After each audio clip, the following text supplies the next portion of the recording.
sakit na hindi gumagaling. There are suicide, depression. We encourage you, dalhin niyo po sila dito. We will pray for them. Amen?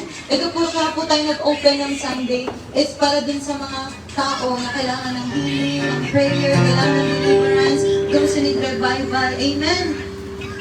Buhay po tayo. Amen? Hindi po tayo patay. No? So, hindi lang po tayo basta nakaupo dito, and then paglabas mo, wala ka nang pakailan sa mga kasama mo. No, you are the light of the world. Matthew 5:14, you are the light of the world. Sabihin mo nga sa sarili mo, I am the light of the world. Sabihin mo nga, the light of Christ is in me. Sa ayaw at gusto mo malalaman ng tao na born again ka. Yan? Malalaman po nila. At alam mo ba, you have the key to their healing, their freedom, and their deliverance. No po? Kung hindi niyo po sila kayang ipag-pray, I don't know kung minanood online, but if you're watching online, you can come here. We will pray for you. Ang dami po namin na ipag-pray na nagkaroon sila ng breakthrough. No po? Nagkaroon po sila. Alam niyo po ba, meron po tayo sa Kidapawan. Kidapawan pa po yun. Nag-join pa yun ng everyday 5 a.m. nagpe-pray po siya. Ang prayer niya po, ate kami gusto kong ma-revive. Gusto ko ulit bumalik sa Panginoon. Gusto ko makapag-speak in tongues ako. Pag-aaralan din po natin yung unti-unti lang, no? So gusto ko yun. Alam niyo po, pinag-pray po namin siya. He was delivered powerfully. First layer of deliverance. And then, mayroon po dinala po siya ni Lord sa isang church. Doon po siya na deliverance ulit. And then, ang sabi ko pa sa kanya, on the coming days, you will receive your tongues. Mare-revive ka, you will receive your tongues. Alam niyo po, few days after, siya po ay nakapag-tongues na po yun. He was baptized. He was powerfully delivered by the Holy Spirit. And then, alam niyo po ngayon, meron po mga God na mother. Yung mga kulto, pinagpapaano na ang Diyos ay babae. Nilapitan po siya. Alam niyo po, for some reason, sabi niya, ang tapang niya. Talagang kinausap niya, inalok niya, pwede ko po ba kayong ipag-pray? Yun po yung sinasabi natin. Diba? When you are full of the Holy Spirit, alam niyo po ngayon, araw-araw pa rin po siyang sumasama sa 5 a.m. Wow! Amen! May nangyayari po sa 5 a.m. prayer. Diba? So tayo po yung ginagawa po natin, hindi nasasayang. Oh! Amen! So, ito na po, and then, bibilisan ko lang to. No? May natutunan po tayo sa spiritual warfare and deliverance 101. Just this one. And then after this, iba naman yung mag-share. No? Mag-assign na lang po tayo para magbigay ng short exhortation about spiritual warfare and to explain ano po yung nangyari ng anniversary. Amen? So it is all biblical. Amen? So I have a story. Makinig po kayo. Ikaw-kwento ko na lang po. No po? Tingnan niyo po. This is King Amaziah.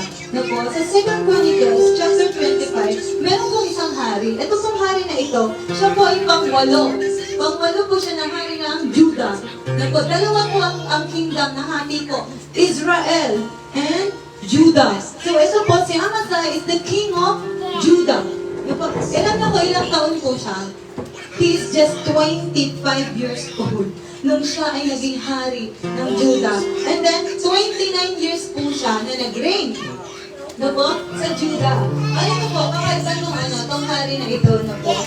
Alam niyo po, ito po yung sabi sa Bible. 2 Chronicles, chapter 25, verse 2. Basahin niyo nga ito. Puro basa-basa tayo. Amen? Yeah. Okay. Amaziah did what the Lord wanted him to do, but not with all his heart. Sa ibang version, and he did what was right in the sight of the Lord, but not with a loyal heart. Alam mo po ba, ang ibig sabihin ng word na loyal is constant, steadfast, faithful, alliance. Sino dito loyal? Loyal sa Panginoon! Come on! Woo! Di ba? Okay, so meron po kayo share, tatlong sign na ikaw ay hot-hearted. Ouch! Sino po dito hot-hearted? Siyempre wala tataas na kamay. Diba? Pero alam niyo po, there's a danger of being hot-hearted. Sabi po dito, si Amaziah daw po, he did what the Lord wanted, but not with all his heart. Alam niyo po ba, si Amaziah po, ay natalo po niya yung mga Edomites. Yung mga Edomites, di po ito termites ha. Ito po yung mga kalaban po na ito ng Judah. Natalo po niya yung mga tao na yun. And then po, ito si Amaziah. Nung after na matalo yun, yung mga Edomites, after niya po matalo yung mga Edomites, kinuha niya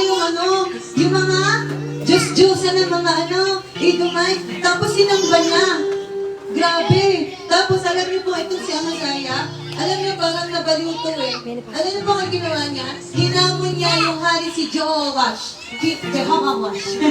Yan. Hinamon niya po yung hari ng Israel. Sabi niya, "Oy, halika, laban tayo, laban tayo." Alam niyo po, sabi ng hari ng Israel, "Bakit mo kayo nahamon? Di ba nag-rent ka sa akin ng 100,000 na kawal? Bakit inahamon mo ako?" Alam niyo po si Amaziah, mayabang po siya. Yumabang siya. Kasi natalo niya yung mga Edomites, no? Ang sabi po dito, ginawa niya yung inutos sa kanya ng Lord, pero yung puso niya, wala. Kung pwede po pala, sino po dito? Di ba? Minsan, nasa lugar ka na lang, minsan napipilitan ka lang, di ba? Pero ang puso mo sobrang layo. No po? Pwede po pala na nagbabasa tayo ng Bible, pwede po pala na ikaw ay nag-church, pero ang puso mo malayo sa Panginoon. Your heart is so far away. Sabi dito, ginawa niya, oh. Alam niyo po, ang sign ng isang half-hearted. Tingnan niyo po to. Ito ang sign na half-hearted ng isang tao. Delikado po maging half-hearted. Delikado po yan. Tingnan niyo kung ano nangyari kay Amaziah. Ang bilis niyang nagbago. Yun po, yumabak siya eh. Diba?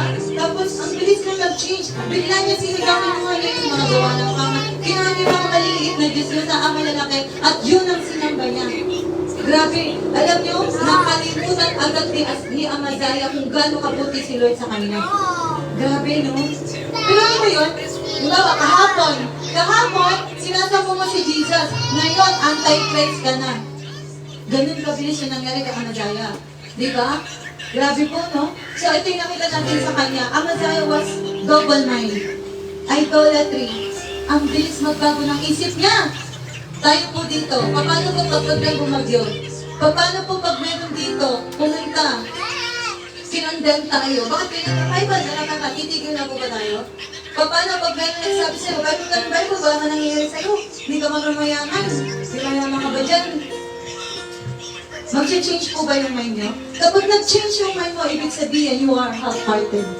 Kapag dumating yung mga bagyo ng buhay, nagkasakit ka, na-disappoint ka, nagbago agad, ayoko na kay Jesus? Ayoko na? Sabi dito, sabi ng Chronicles 25, Amaziah came home after defeating the Edomites, he bought the idol.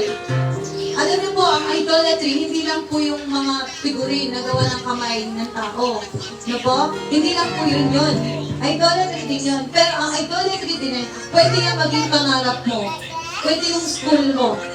Sobrang gusto mo magkaroon ng mataas na grade, iniiwala kang oras kay Jesus. Sobrang gusto mo magtrabaho, magkaroon ng pera, hindi mo inuuna si Jesus. No po? Gusto mo na magtagumpay mo sa buhay, wala kang pakailan kay Jesus. Wala kang oras, hindi mo binibigay. You are half-hearted. Ang sakit naman nun. Delikado po maging half-hearted. No po? Sabi pa dito, ang isang tao na half-hearted may pride. Sino mo may pride? Siyempre, walang tataas. Pag wala kayo may pride. Oh, sabi dito, pride and arrogance. No po? Sabi dito, alam niyo po ba, si Amaziah, sabi dito, sa verse 19, you say to yourself, I have defeated the Edom. You are proud and you brag. Sabi na nga na isa, ang yabang mo naman, natalo mo lang yung Edomites. Akala mo, kaya mo na rin ako. Grabe, ang yabang niya ni Amaziah. No po? 25:16, sabi dito, nagsasalita pa siya na sinabi sa kanya ng hari, kailan pa kita ginawa sa gapayo? Meron po kasi isang propeta, winarningan si Amaziah. Sabi niya, Amaziah, tumigil ka na sa kaibangan mo. Ba't mo sinasamba yung Diyos ng kalaban mo, ipinapanalo ka ng Diyos, ngayon sila na yung sinasamba mo? No? So sabi ng propeta, Amaziah, ang pag ginagawa mo, tumigil ka na. Alam mo kung sagot ni Amaziah? Tumahimik ka, sabi din sa propeta ng Diyos. Tumahimik ka, hindi kita ginawang tagapayo. In short, sa English, ang sabi ni Amaziah dun sa propeta, shut up. Wow. Ganon, ang isang taong half-hearted, kahit pastor, sasabihin mo, shut up, pastor. Gusto ko itong ginagawa ko. You are half-hearted kapag ganon. Kasi meron kang pride. No? Hindi ka nakikinig sa lingkod ng Diyos. You're full of yourself. Arrogance. Oh, nanalo nga ako eh. Lord, successful nga yung business ko eh. Ang taas nga ng grade ko eh. Hindi ako nagde-devotion. Delikado. Mayabang ka na kapatid. No? Ito ang resulta ng pagiging half-hearted. Dalawa. Pag ikaw hindi ka seryoso sa Panginoon, dalawa po. Basahin niyo nga. Basahin po. Tingnan mo dito. Basahin niyo. Death and defeat. Alam niyo po paano naging ending ni Amaziah? Kalahati hindi niya binigay yung buong puso niya sa Panginoon. Alam niyo paano naging ending niya? Pinatay po siya. He was killed. Alam niyo ba kung sino pumatay kay Amaziah? Sarili niya, kababayan. Pinatay siya. Grabe. Half-hearted. Disobedient to God. Defeat. 2 Chronicles 25 ng talunan. Ang isang tao po na half-hearted, talunan. Talunan ka. Bakit? Natatalo ka ng problema, natatalo ka ng depression, natatalo ka ng kung ano-ano mga bagay. Lagi ka na ng talunan kasi half-hearted ka. Hindi mo binibigay lahat sa Panginoon. Hindi totoo. Ay, hindi naman sa hindi totoo, pero hindi todo yung binibigay mo sa Lord. So, ito yun yung puso niya, ito yung puso mo. Hindi mo pwedeng sabihin kay Lord, Lord, ito lang ha, katiting lang ang ibibigay ko sa iyo. So, wala pong ganun. It's either kay Lord ka, o sa devil ka. Sa gitna na lang ako, wala pong ganun. He who is a friend of the world is the enemy of God. Kung kay Jesus ka, kay Jesus ka. Decide right now. Amen? Eh, ano naman ang resulta kapag hindi ka half-hearted? Wow! Ito na yung question natin. Victory. 2 Chronicles 11:2. Bago po natalo si Amaziah, he was so victorious. Alam niyo mo ba yun?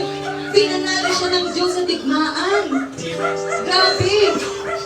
Ipinanalo siya ng Diyos nung sumusunod siya kay Yahweh. Sinasamba niya si Yahweh. Sinusunod niya ang Panginoong Jesus. Sinusunod niya si God. He was victorious. Tagumpay siya. Amen? 2 Chronicles 25:9, sabi dito, provision and favor. Alam niyo po si Amaziah, sabi ni Lord, inutusan kasi siya kasi lalaban na sila. Ang dami nila. Sabi ng Panginoon sa kanya, Amaziah, huwag mo ituloy kasi matatalo kayo. Sabi ni Amaziah, Lord, binayaran ko na yung hari ng Israel. Nag-upa ako ng 3,460 kilograms of silver ang ibinayad niya sa army na nirenta niya. No po? Yung po yung binayad niya. Sabi niya, Lord, bakit na yun? Alam mo, sabi ni Lord sa kanya, I can give you so much more than that. Wow! Ang sabi po ni Lord sa kanya, Amaziah, nag-aalala ka? Alam mo ba, kaya kitang bigyan, higit pa sa ibinayad mo sa kanila. Nung mga time na sumusunod siya po ay may provision at meron po siyang favor. No po, meron po siyang favor na nakuha po, no po, sa Panginoon. 3 signs of half-heartedness, stubbornness, matigas ang ulo. Matigas ang ulo mo. No? Matigas ang ulo. Sino matigas ang ulo? Siyempre wala rin tataas. No? Pero ang stubbornness, kapag half-hearted ka, stubborn ka. Bakit? Ang hirap mo sumunod sa Panginoon. Diba?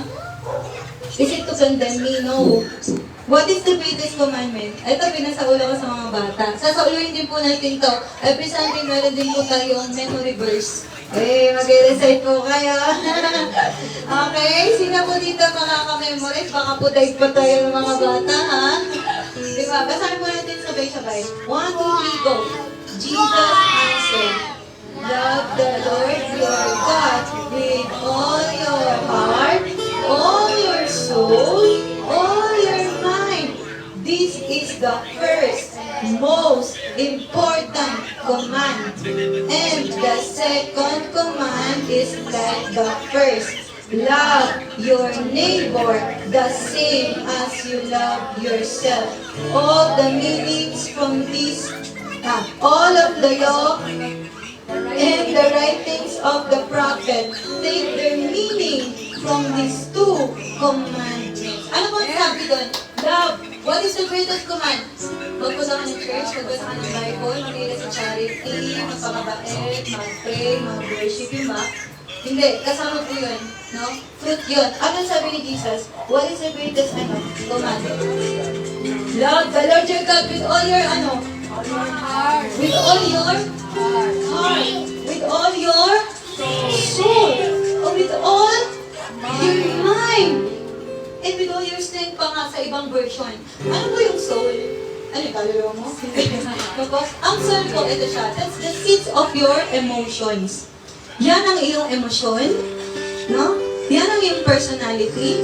Diyan nagsisit, body, soul, and spirit po kasi tayo, di ba? Ito, body, physical, and then soul. Yan dyan lahat, emotion mo, ugali mo, no? Ano yung mind? Mind. Ibig sabihin, wala kang ibang iniisip kundi si Jesus. Focus. Ano yung sabi mo, problema? Ano sabi sa Bible? Do not worry about tomorrow. For tomorrow will worry about itself. Alam mo yung wala pang problema, pero problema mo na. At kaya ang dami po ngayon, amen. Kaya ang dami po ngayon depressed, suicidal. Alam mo kung bakit? Yung problema nila advanced, 10 years po na pinaproblema nila. Di ba? Sabi mo sa psychology, ang mind po natin cannot focus on two things. Okay, practice tayo. Mag-isip ka ngayon, favorite mo na ibon. Tapos yung favorite mo na, isipin mo, yung favorite mo na ibon, isipin mo, yung kulay no, yung favorite mo din color. Sige, isipin mo. Imagine. Tapos yung ibon na yun, lumilipad siya. That's ang favorite mong lugar. Na-imagine mo? Habang ini-imagine mo yan, nai-imagine mo ba to? Na-imagine mo ba yung problema mo? Hindi. Kasi sabi po sa psychology daw, imposible na ang isip ng tao mag-focus sa dalawa. Isa lang ang bagay niyang pag-focusan. Doon nag-imagine tayo, may iniisip ka ba, di ba? Wala na, di ba? Yun lang iniisip mo. Yun ang gusto ng word. Single mind, one heart, one. Ano ba? Mag-isip ka ba? Kay Jesus ka ba? Hindi. Kasi bakit? Pag namatay ka, hindi ka pa pala sigurado sa langit. Kailangan mag-isigurado po tayo. Amen? And then, ano ang gagawin natin? Ate Jomi, ano to? Yung heart. Ano ibig sabihin ng loving God with all your heart? Ano ibig sabihin nun? Example, sino dito nagka-crush? Sa mga naasawa, for sure nakaka-relate kayo. Nung minahal mo ba siya, portion lang ng heart mo? Binigay mo sa kanya? Hindi, di ba? Mahal na mahal. Wala kang ibang iniisip kundi siya. Kakain ka, hindi ka makakain. Iniisip mo kasi siya. No? Para naman ko yung na-in-love dito. Diba? Lahat naman kayo nakaranas niya. Diba? Ano yun? Nung minahal mo ba siya? Nung naging crush mo ba? Hello, mga bata? Nung may gusto kang laruan, gusto mo, di ba? Pati emotion mo, excited ka. Kasi, you are loving that person. Magkikita pa lang kayo, pambihira, 1 linggo pa lang bago kayo nagkikita, nasa Shopee kaya ano kayo pwede suot. Ganun. Hindi pa kayo magkikita, ha? 1 linggo pa lang. 1 linggo pa bago kayo. Pinaghahandaan mo na. Tumitingin ka lang sa ship. Ito yung susuot ko, ito yung kulay ko. Ano ang papagupit kaya ako? Papabalisa ako, pero hindi ko. Ganun po yun. Ganun po yung ibig sabihin ng with all your heart. No? Ibig sabihin, ibig sabihin na lahat ng attention, lahat na buong ikaw, ibinibigay mo sa isang tao. Ganun din po kay Jesus. Lahat ng oras mo, attention mo, even pera mo, binibigay mo kay Jesus. No? Yan, nagtatanong po kayo. Ba't ko na may bibigay lahat-lahat ko kay Lord? Bakit hindi ba binigay sa'yo lahat ni Jesus? He died on the cross, naked. Halos nakahubot-hubad si Jesus. Alam niyo ba yun? Mga bata, alam niyo ba yun? Sino dito nasampal na? Nasampal ka na? Ang sakit, no? Nakasampal. Nakasampal po. Yun pala. Sino dito? Ikaw yung nasampal. Ikaw. Nasakit? Sino dito natadyakan? Dinuraan. Sino po dito yung naduraan ka? Binastos ka? Nasampal lang. Basahin niyo yung Isaiah 53. Read the Gospel of Matthew, Mark, Luke, and John. Sabi sa Isaiah 53, hindi na siya mukhang tao. He was so disfigured, he is hardly human. At sabi po doon, he is crushed, so you will behold. Ibig sabihin po, durog po ang katawan ni Jesus. Sabi niya, nasampal na kayo, na hindi pa kayo naduduraan. Basahin niyo yung Matthew, Mark.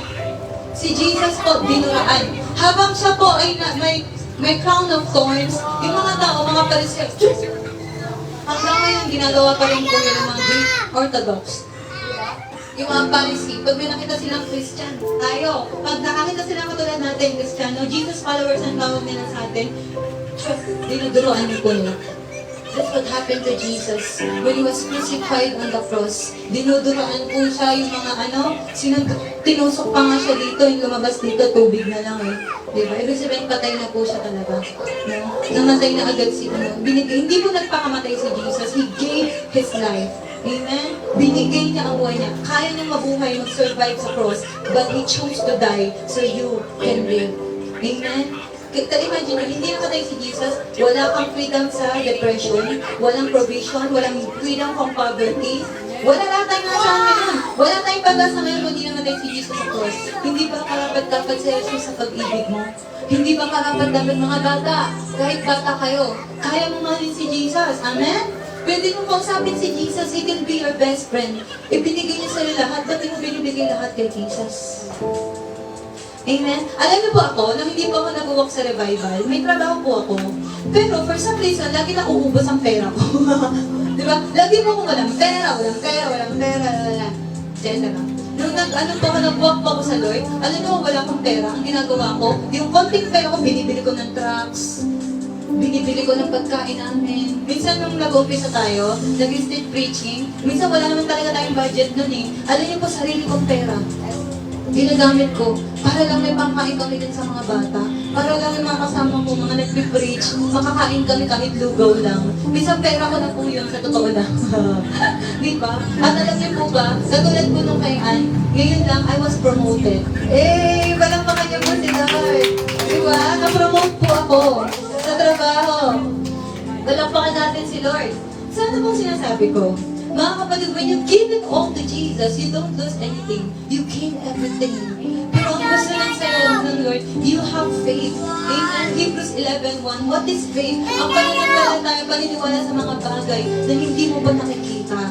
No? Paano ko nagbigay ka? Wala naman nangyari. Isang beses ka pala nagbigay, pambigay na. Di ba?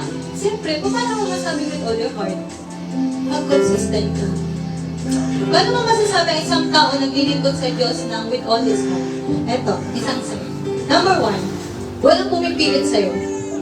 Kahit di ka maputi, aga ka, nandito ka na, hallelujah, mag-worship na ako sa Panginoon. Come on. Diba? Wholehearted. Isang sign. No? Ay, ikaw ay talaga ay wholehearted ka sa pag hindi ka nangihinayang. Pag nagbigay ka sa mga hindi ka nagko-compute, Lord, ito na yung nabigay ko sa'yo, tama na. Hindi ganon. Amen? Ako din po, ganun po ako dati.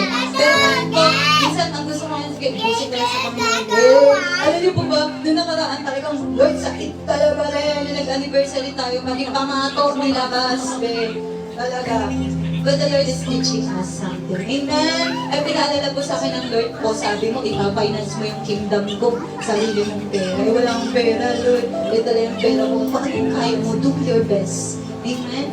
Being wholehearted is also being faithful. And being faithful, it's not just being here, nandito ka lang. Hindi lang ganyan, no? Ang faithfulness mo is doing your best. Amen? Si Lord, gusto buong puso mo. Kasi pag ginawa mo, binigay mo yung buong puso mo, mahal naman mo ang Diyos. Amen? Hindi mahirap magmahal ng iba. Ang pagmamahal ng Diyos, two-folds. Yung greatest commandment ito, this is two-fold. One-fold, vertical. Unang sa Panginoon. Two-fold, sa neighbor. Bakit po? Una po pagmamahal mo sa Diyos. Amen? The Lord does not want a part of your heart. He wants your whole heart. Bakit po? Nakita mo ba yung blessing? Diba? Sino ba mga ibang mamahalin mo? Wala nga naman iba na mamahalin. Iiwan naman natin nila, mamamatay din naman tayong lahat. No? Pero alam niyo, minsan nagising ako, bigla akong nagising. And then naisip ko, Lord, gusto ko nang itodo. Napaisip ako sa gulot, parang gusto ko nang gawin lahat. Bakit? Kasi sa langit, sino dito sigurado na sa langit? Baka hindi ka pa sure, magpe-pray ka, kailangan mo maging sure. Sino dito, Lord, alam mo, pagpunta ko sa langit, walang ganito, walang Bible study, walang mga homeless na pakakainin mo. Wala. Si Jesus lang nandun. Nagulit, hindi ko na pala yung magagawa pag nasa heaven ako. So might as well, gawin ko na ngayon. Sabi sa Matthew 25, pag nagbigay ka sa mahirap, hindi ka sa mahirap nang nagbigay. Kanino ka nagbigay? Jesus. Sabi ni Jesus, when you give to them, you give it to me. You do it to me. So sabi ng mga disciple, Lord, nakulong ka na ba? Nagutom ka na ba? Hindi naman namin natandaan nangyari na ikaw yung binigyan namin, sabi ni Jesus, when you do that to them, you do that to me. Wow. Hindi mo na yung magagawa pag nasa langit ka. Eh, paano nga yung magagawa? Eh, kung half-hearted ka, you need to be whole-hearted. Why? Remember our first lesson, Deliverance 101? When you are half-hearted, the devil is so free to destroy your life. Wala kang pag-asa, wala kang sinusunod na Diyos. Do what you want. Ano mangyari sa buhay mo? Wala, ang dami pangako ng Diyos. Abrahamic promises. Sino dito? Naniniwala. There's freedom in poverty. Amen! Hindi po ito prosperity. This is not prosperity. This is the promise of Jesus. When He died on the cross, we are also included in the Abrahamic covenant. Amen! I-bless ka na lang, Panginoon. Bakit takot kang mag-bless? Diba? Pag marami na yung pera, sino ang... Tingnan mo ano na yan sa kingdom ng Lord. The kingdom of God will be so fully financed, and we will go unto the ends of the earth. We will do what the Lord wants us to do. Kaya paano pag wala tayong pera, dito lang tayo? No. No po? Saan ang gusto ng Panginoon? The Lord wants to bless you.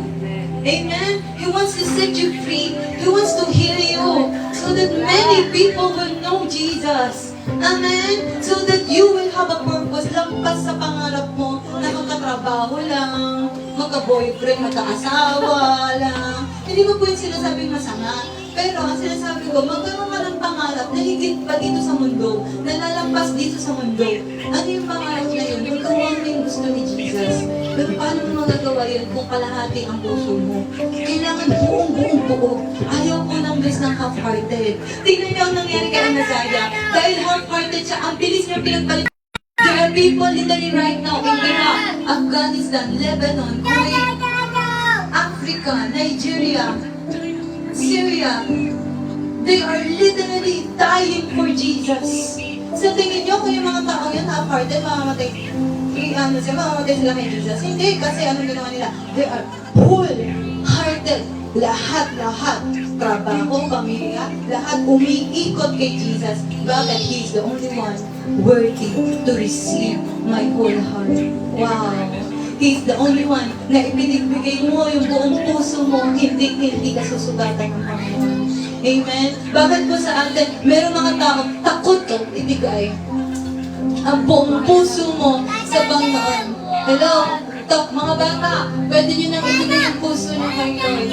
Sabihin mo sa Kanya, Lord, yung pag-aaral ko para sa iyo, it is not para magkatrabaho ka. Yes, kasama yun. Pero ang motivation mo, this is for the glory of Jesus Christ. Amen? Mga estudyante dito, mag-aaral ka, hindi para lang magtatanong ka ng mataas na grade, hindi para maging honor ka lang. Magiging bunga yun kung masipag ka talaga mag-aral. Pero kaya ka nag-aaral, is that you will have an open door to share the gospel of Jesus Christ. That's our purpose. Okay, last na lang po, let's pray. Ano po sabi sa Bible? Sabi ni Paul, to live is Christ, to die is gain. Ang mabuhay kay Kristo, ang mamatay kapakinabangan. Ano po? There's a hell and there's a heaven. Again, Jesus Christ can save you. John chapter 3, unless you are born again, you cannot see the kingdom of God. Hindi po yung religion, hindi po yung membership. Ang sinasabi po dito, 1,000% walang duda lang ito. Ba't po yung tao hindi sigurado? Guilty. Meron pa. Ayaw po natin sabihin sa ibang tao. Pero ang Diyos, wala kang matatago. Amen? Lahat kita yan. Yung hindi mo sinasabi, alam ng Diyos. No?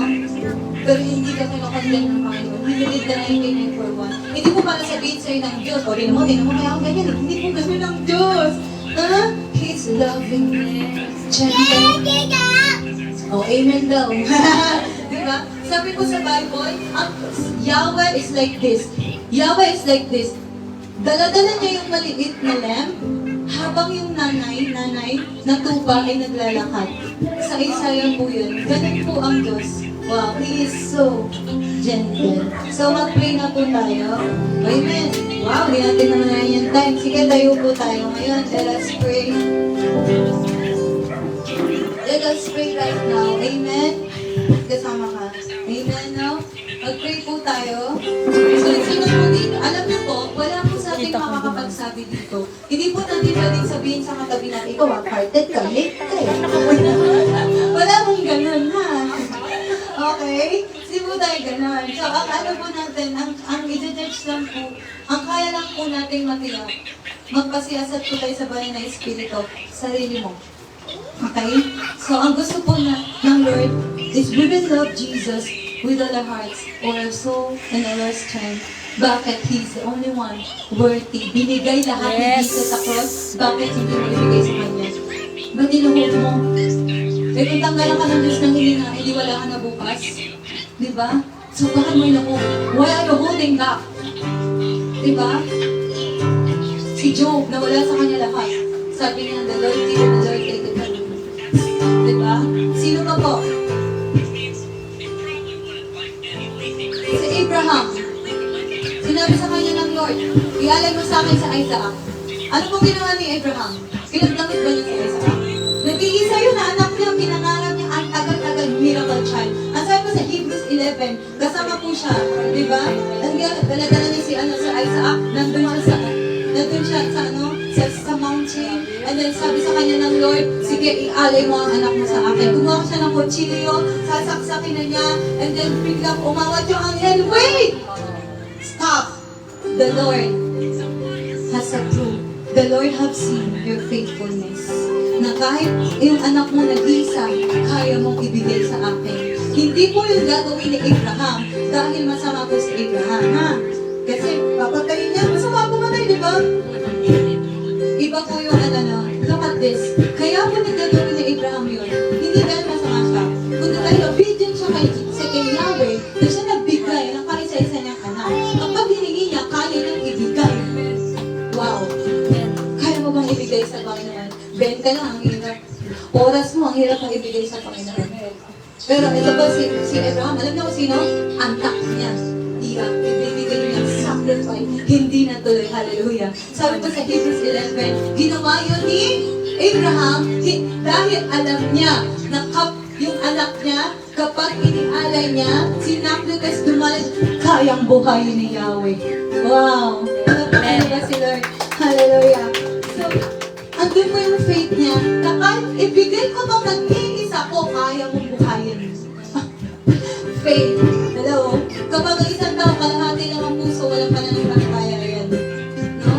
Ang gusto ng Diyos, give me your whole heart. Amen?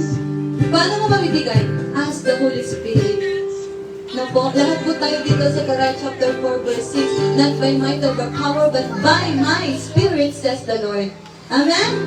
Kaya po natin ibigay lahat sa Panginoon through the Holy Spirit. Sabihin mo kay Holy Spirit, tulungan mo naman ako magkaroon ng pananampalataya. Amen? So, ang isang tao kaya mabuhay ng ilang araw na walang tubig, walang pagkain. Pero isang minuto, ang isang tao walang pag-asa, magpapamatayan. Ganun po ang kalala.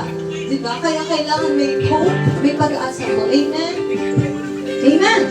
Mga bata, ano yung memory verse natin? I-recite nyo yan. Matthew 22:36. We will have memory verse. Diba? Okay, sige, let's pray. Bigit po tayo lahat. Let us, Lord, I give you my heart.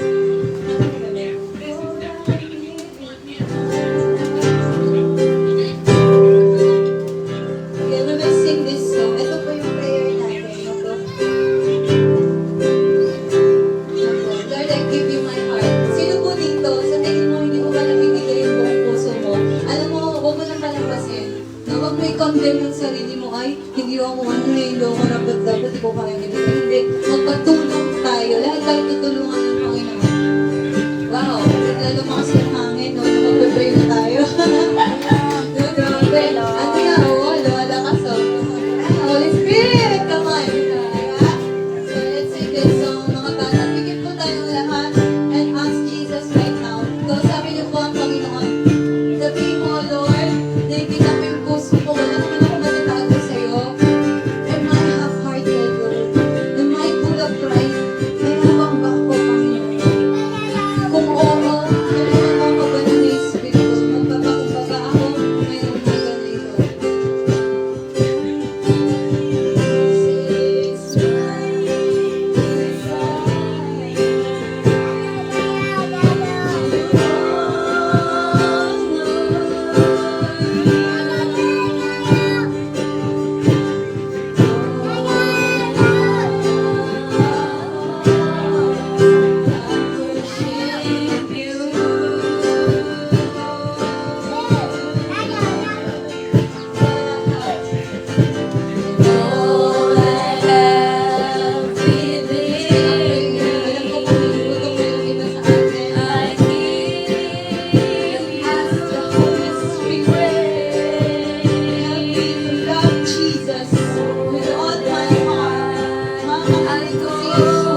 po natin yung full heart, hindi po talaga napipili niya, sige, tapos na lang. Hindi po, no?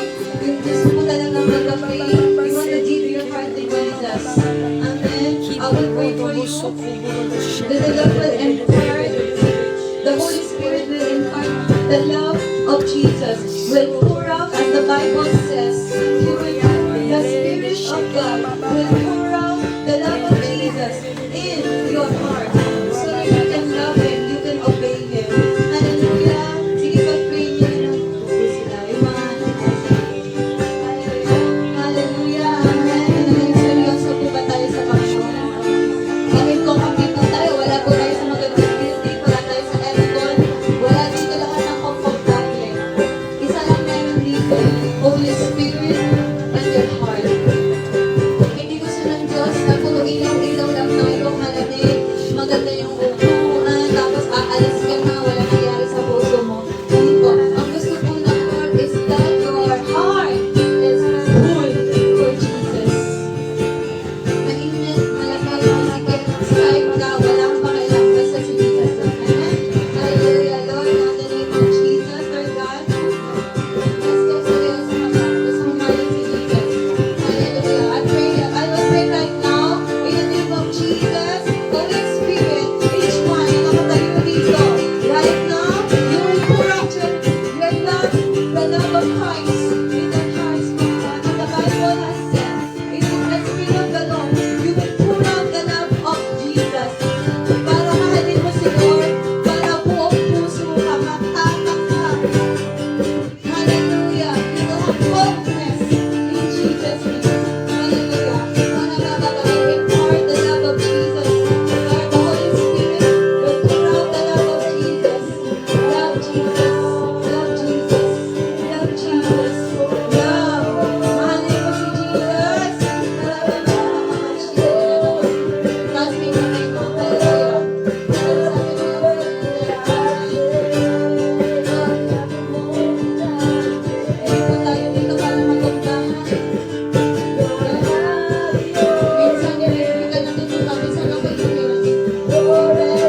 Lose your grip and go.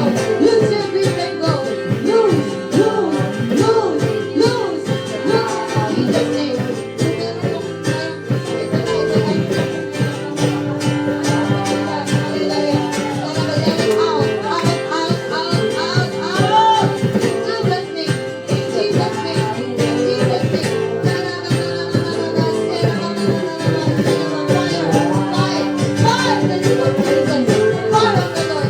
Fire